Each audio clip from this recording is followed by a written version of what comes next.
So why are we sieving it, Kobe, again? The flour. Why are we sieving the flour? I just put air in. Put air into. If we're putting air into it, what are we taking out of it by sieving? The lumps, or foreign bodies, we like to call it, because it could be anything. Could even be a dead fly. I don't want dead flies in my chocolate puddings. In blending. Alright, so we've got the flour in. What do we need to add to that? Caitlin? A quarter of a cup of brown sugar. Quarter of a cup of brown sugar. Do we sieve the brown sugar? No. Why not? Because It gets stuck. Yeah, you can't sieve it really, can you? But you don't need to sieve it anyway. Alright? So a quarter of a cup. Now, obviously, when you're measuring using volume measures, they've got to be level. Okay. Boom. Yeah. So what else have we got, Callum? 1 gram is melted and butter. So you pour the melted butter in there, do you? Yeah, good. Why do we not put it in when it's hot? Because it start. If you add like an egg. What's in the flour that heat and moisture will react with? Or what's in the flour that the heat and the moisture will create? There's no yeast in there. But I know I get you thinking. Gluten. Gluten. So as soon as gluten doesn't exist until you add either heat or moisture. Alright, so as soon as you add heat and moisture to that flour, gluten will develop, become sticky and not very nice, and we don't want that. Okay? So defrost, melt your butter. Try not to, you can melt it without making it red hot. So that's what you want to try and achieve. Okay? So what's after? 1.5 tablespoons of Cocoa powder. 1.5 teaspoons. Tablespoons. It's not easy to open. Can somebody open that for me, please? Alright. So you can see there's still a little bit of butter unmelted. Alright? Now that's a good thing because it means it's cooler than the melted stuff, isn't it? Yeah. Which means if I mix it, that melted stuff will melt the cooler stuff, which will keep the temperature lower than if I just melted everything and caused it to bubble and everything, you know what I mean? Which will therefore mean it will cool quicker and I can use it quicker, which is what it's all about. It's beautiful. You can sing on the videos because it keeps people entertained, you know what I mean? Feel free to sing, but don't shout. Alright, so that's melting beautifully. Let's go back to the cocoa powder. How much was it? 1.5 tablespoons. There's 1 tablespoon. Very important you sift it, okay?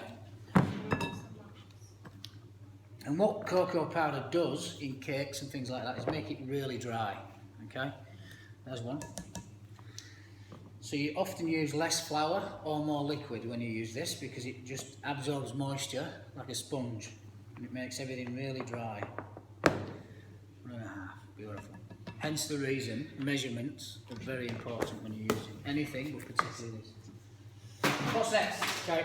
1 egg and half a cup of skim milk. So you see how we sieve it? Yeah. You won't get rid of those unless you sieve them. So you press them through. So you don't waste it. It's the same with icing sugar. Alright, you weigh it first and then you sieve it. Okay. 1 egg. Do you beat the egg before we add it?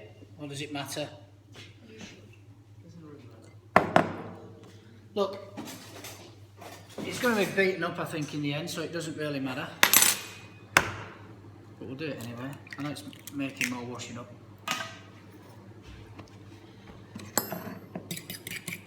Just to illustrate all the different ingredients.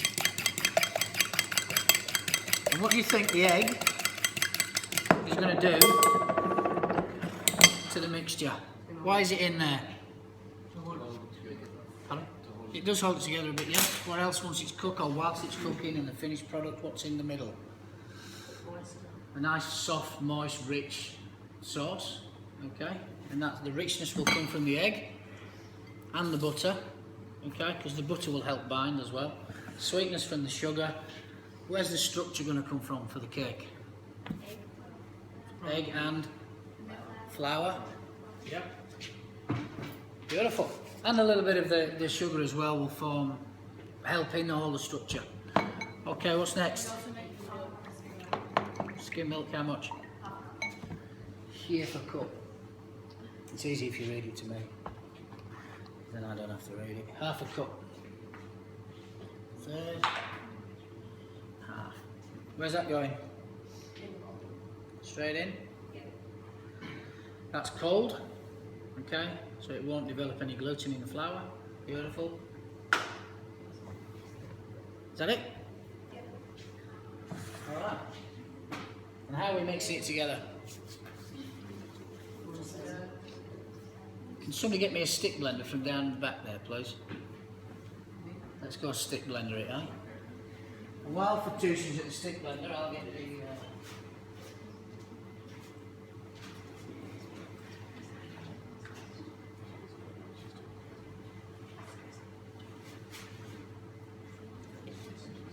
an oil spray.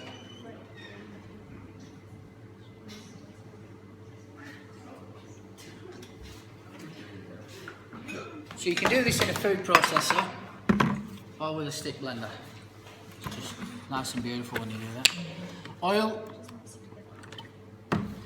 Now when you're doing these are they're not Daryl Moores really, and they probably don't conduct the heat as well because they're not thick enough. They're stainless steel, so that heat is going to burn the cake. So I'm not going to use these. Fatouche, you can get me the ramekins, please. Thank you. On reflection, because they're just too thin. They're not meant to really be in the oven. They won't melt, but they just won't cook. They'll get too hot for the cake. Are we using that or Pardon? Stick blender. You can do, yeah. 4. So get the oil. Now I'm going to brush a certain way with the oil. I'd rather spray the oil in because if I spray it into the mould, I won't get as much. I don't want heaps of oil in there. I just want enough to stop it from sticking. Excuse me. So oil on a brush, just brush the bottom and then brush from bottom to top, and it just helps the rise. Okay, if you do a line of the brush, it will follow the rise. But I don't want excess oil in there because it just adds a flavour we don't need.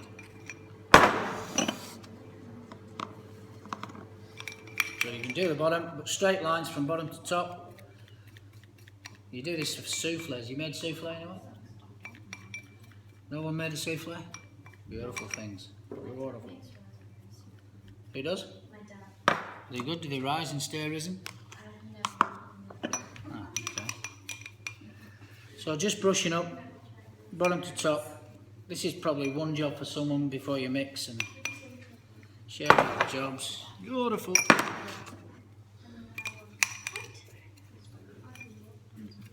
Bottom to top, all good. Okay, let's get mixing. Cold egg.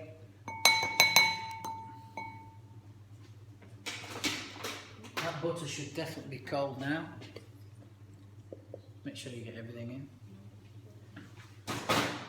Butter, just check. Yep, it's not warm. So it's all in one, isn't it? We're not waiting to mix any dry ingredients and add wet and all that sort of stuff. It's one big mix. See how we go.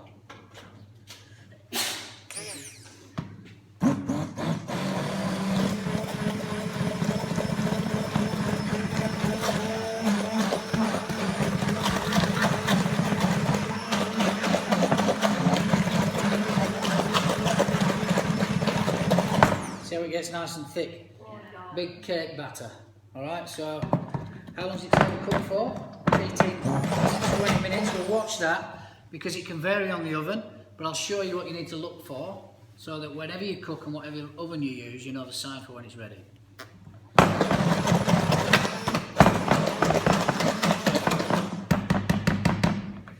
Now halfway through or just before you finish, make sure all that dry ingredients is in, because you don't want to put unmixed ingredients into your ramekins, eh? Look how beautiful that is. Okay, so don't forget it's going to rise. So you don't want to fill it right to the top. You probably want to come 2/3 of the way up. You might only get 2 there, to be honest.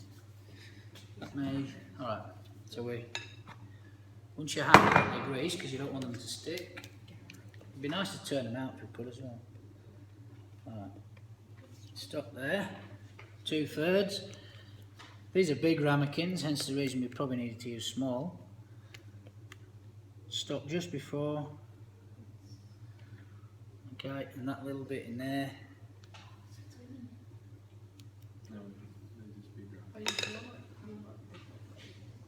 Beautiful. Just give them a shaky. Shaky.